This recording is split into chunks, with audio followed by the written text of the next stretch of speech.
Salut tout le monde, on se retrouve aujourd'hui pour un livre que j'ai lu cet été, que j'ai beaucoup aimé et dont j'avais très envie de vous parler. Il s'agit de L'Envoûtement de Lily Dall de Sirius Vett, paru chez Babel. Alors Sirius Vett, c'est une autrice que je ne connaissais pas et que j'ai découvert grâce au compte Instagram de Digly, dont je vous ai déjà parlé. C'est une illustratrice. C'est une illustratrice très engagée pour le féminisme. Et donc elle a lu beaucoup de livres de femmes qui parlent de femmes. Et voilà, et elle m'a donné énormément envie de découvrir les écrits de Sirius Vett, qui est très connue pour être la femme de Paul Auster, mais donc qui est un petit peu moins connue pour être autrice. Elle a écrit pas mal de livres, et moi j'ai décidé de la découvrir grâce à L'Envoûtement de Lily Dall, parce que Digly avait parlé de ce livre-là et m'avait donné énormément envie de le découvrir. Et donc à mon tour de vous en parler. Alors L'Envoûtement de Lily Dall, ça se passe dans une petite ville du Minnesota, aux États-Unis. Une petite ville pas très riche, avec des gens un peu fermés d'esprit. Il y a des fermiers partout, il y a beaucoup de ragots. C'est une petite ville, donc tout le monde parle, tout le monde se connaît, tout le monde raconte des trucs sur tout le monde. Vous voyez, le genre de ville où on n'a pas trop envie de faire du tourisme, mais où on n'a pas trop envie de vivre. Un peu une ville de redneck, quoi. Et donc dans cette ville, on va suivre Lily Dall, qui a 19 ans, qui est serveuse, et qui vit dans un petit appartement qui se trouve juste en face d'un hôtel. Alors Lily Dall, elle a sa petite vie un peu routinière, quoi. Tous les jours, elle va travailler dans un bar où elle sert des petits déjeuners, des repas, tous les jours aux mêmes personnes, qui commandent tous les jours les mêmes choses, qui racontent tous les jours les mêmes trucs. Elle s'ennuie un petit peu, quoi. Et à côté de ça, elle est fiancée à Frank, le chef de la police de la ville.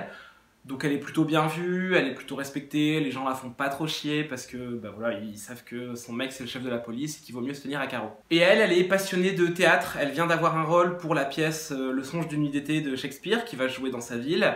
Elle est passionnée de Marilyn Monroe et voilà, on sent qu'elle rêve un peu de grandeur et elle rêve des grandes villes comme New York. Et comme je vous l'ai dit, sa chambre donne sur l'hôtel qui se trouve vraiment juste en face. Et un jour, il y a un artiste du nom de Edward Safiro qui va venir s'installer dans une chambre d'hôtel, une chambre qui se trouve juste en face de la fenêtre de la chambre de Lily Dall. Et donc elle a vraiment vue sur son logement, quoi. Et donc cet artiste, il vient dans cette petite ville pour peindre un peu le quotidien des gens qui vivent là. Il est pas très bien vu parce que ça fait genre le grand artiste new-yorkais qui vient peindre la misère et la pauvreté de ces petites gens de campagne. Et donc voilà, il est pas très aimé, il est pas très bien vu. Mais Lily Dall, elle le trouve plutôt intéressant et en fait elle va passer ses journées et ses soirées à l'espionner. Donc depuis sa fenêtre, elle va regarder un peu ce qu'il fait, elle va le regarder peindre, elle va le regarder se déshabiller le soir, elle va le regarder dormir parfois. Elle va essayer d'attirer son attention et vraiment elle est un peu comme envoûtée par lui, d'où le titre. Et à partir de ce moment-là, il va commencer à se passer plein de choses plutôt étranges autour d'elle. Par exemple, elle est très proche de sa voisine, Mabel, qui lui dit que quand elle est pas là, elle entend des bruits de pas chez elle, comme si quelqu'un était chez elle. Sauf qu'il n'y a pas de traces de vol ni d'effraction, mais elle est certaine d'entendre comme un homme qui traîne dans son appartement.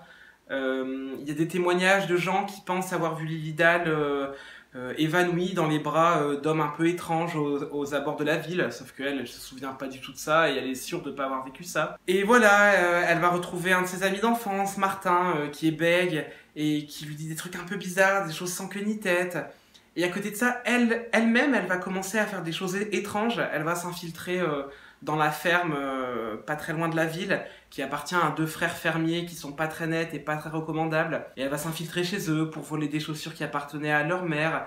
Elle-même, elle sait pas trop pourquoi est-ce qu'elle fait ça, et comme si elle perdait un peu la possession de son corps, et qu'elle ramenait autour d'elle plein d'événements hyper étranges. Et donc nous, lecteurs, on va aussi être envoûtés par son histoire à elle, et par cette ville, et par tout ce qui se passe d'étrange autour d'elle.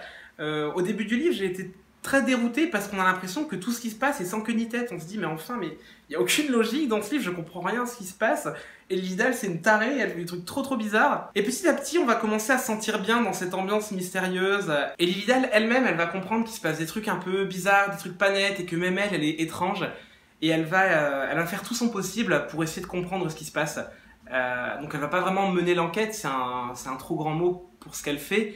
Mais voilà, elle va essayer de comprendre les choses et de se bouger les fesses pour comprendre ce qui se passe. D'ailleurs, j'ai beaucoup aimé parce que sur la 4e de couverture, elle est décrite comme étant une téméraire obstinée. Et c'est vraiment ça, ça lui correspond vraiment très bien. Et moi, en tant que lecteur, j'ai vraiment été envoûté aussi et transporté dès les premières pages. Alors, peut-être pas dès les premières pages, parce qu'au début, j'ai été très dérouté par ce qui se passait. Mais rapidement, je me suis pris au jeu et ouais, j'ai été envoûté moi aussi et j'avais envie de savoir ce qui se passait. et en même temps je me complaisais un peu dans cette ambiance étrange où tout le monde est bizarre et où on comprend pas tout ce qui se passe. Bizarrement, ça m'a beaucoup fait penser à Twin Peaks, ma série préférée. Vraiment cette petite ville où tout le monde se connaît et où il y a plein de mystères et où on a envie de savoir ce qui se passe vraiment. Bref, en tout cas, c'est vraiment un livre que je vous recommande. Je trouve que Sirius Vett, c'est vraiment une autrice qui mérite d'être découverte. Et je suis vraiment hyper content de l'avoir découverte grâce à ce livre-là parce que ouais, je l'ai vraiment beaucoup aimé. J'espère vraiment que je vous donne envie de le lire. Et je vais essayer de pas trop en dire dessus parce que moi, quand je l'ai commencé, je savais pratiquement rien dessus. Et ça a été vraiment un réel plaisir de découvrir tout ça. C'est d'ailleurs pour ça que je vais m'arrêter là sur ce livre. J'espère vraiment que la vidéo vous aura plu. J'espère que je vous ai donné envie de le découvrir. Surtout que c'est un petit livre de poche qui coûte pas cher, qui va vite à lire et qui est vraiment bien. Bref, j'espère vraiment que la vidéo vous a plu. N'hésitez pas à me dire dans les commentaires ce que vous en avez pensé et si vous avez envie de le lire ou pas. Et puis comme d'habitude, si ça vous a plu, n'hésitez pas à vous abonner. Et puis moi je vous dis à très bientôt pour une prochaine vidéo. D'ici là, portez-vous bien. Ciao.